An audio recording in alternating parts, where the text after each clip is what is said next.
শান্তিতে নোবেল বিজয়ী বাংলাদেশের সন্তান ডক্টর মোহাম্মদ ইউনূস সম্প্রতি যুক্তরাষ্ট্রের সর্বোচ্চ রাষ্ট্রীয় সম্মাননা ইউএস কংগ্রেশনাল অ্যাওয়ার্ড এ ভূষিত হয়েছেন। এর জন্য জাতি হিসেবে আমরা গর্বিত। ডক্টর ইউনূসকেও জানাই আন্তরিক অভিনন্দন। তবে স্বদেশে তিনি যেভাবে নিগ্রহের শিকার হচ্ছেন তা সত্যিই দুঃখজনক। তার মেধা, শ্রমে ঘামে প্রতিষ্ঠিত গ্রামীণ ব্যাংকও আজ হুমকির মুখে। সরকার নিয়োজিত কমিশন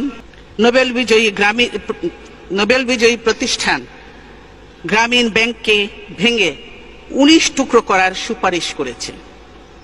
আমরা এতে স্তম্ভিত। এ ধরনের সিদ্ধান্ত গ্রামীণ ব্যাংককে ধ্বংস করে ফেলবে।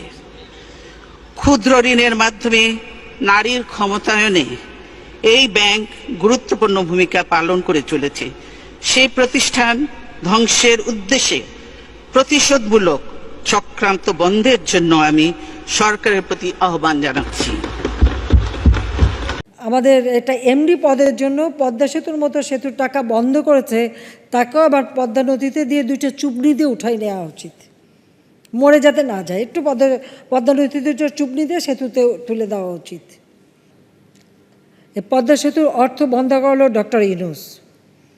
কেন? গ্রামীণ ব্যাংকের একটা এমডির পদে তাকে থাকতে হবে। আর খালেদা জিয়া বলেছিল যে জোড়াতালি দিয়ে পদ্মা সেতু বানাচ্ছে, কারণ বিভিন্ন স্পানগুলি যে বসাচ্ছে, তো ওরা ছিল তার কাছে জোড়াতালি দেওয়া। তো বলছিল জোড়াতালি দিয়ে পদ্মা সেতু বানাচ্ছে, ওখানে চলা যাবে না, চলে ভেঙে পড়বে। আবার তার সাথে তার কিছু দোষরাও। তো তাদেরকে কি করা উচিত? পদ্মা সেতুতে নিয়ে যে ওখান থেকে পদ্মা নদীতে টুস করে ফেলে দেওয়া উচিত। আর যিনি আমাদের এটা এমডি পদের জন্য পদ্মা সেতুর মতো সেতুর টাকা বন্ধ করেছে, তাকেও আবার পদ্মা নদীতে দিয়ে 2টা চুবনি দিয়ে উঠাই নেওয়া উচিত, মরে যাতে না যায়। একটু পদ্মা নদীতে 2টা চুবনি দিয়ে সেতুতে তুলে দেওয়া উচিত। তাহলে যদি এদের শিক্ষা হয়। বড় বড় অর্থনীতিবিদ, জ্ঞানীগুণী, তারা এই ধরনের অর্বাচীনের মতো কথা বলে কিভাবে? পর্যন্ত ব্রডব্যান্ড চলে গেছে, স্যাটেলাইট বঙ্গবন্ধু 1 উৎক্ষেপণ করেছে, সেটা নিয়েও তো এত টাকা দিয়ে স্যাটেলাইট করে কি হবে, এই প্রশ্নও কিন্তু তুলেছে তারা। আমাকে বলা হয়েছে আমি সুদখোর, বহুবার বলা হয়েছে। আপনারা সেটা গ্রহণ করেন নাই, কারণ গ্রামীণ ব্যাংকের মালিক আমি না। সুদ যদি গ্রহণ করে থাকে, সেই গ্রামীণ ব্যাংকের মালিকেরাই গ্রহণ করেছে। আমি যখন গ্রামীণ ব্যাংক থেকে আমাকে যখন বের করে দেওয়া হয়, তখন গ্রামীণ ব্যাংকের 97% সদস্যের মালিক ছিল, গ্রামীণ ব্যাংকের মালিক ছিলেন তারা। 97% মালিকানা আমাদের সদস্যদের কাছে ছিল। সুদ যদি গ্রহণ করে থাকেন, তারাই গ্রহণ করেছে। আমি একজন কর্মচারী মাত্র, সেটা আপনারা জানতেন। আমি গ্রামীণ ব্যাংকের মালিক ছিলাম না কখনো। কাজে আপনারা সেটা গ্রহণ করেন না। আমাকে বলা হয়েছে আমি গরিবের রক্তচোষা, সেটাও আপনারা গ্রহণ করেন নাই।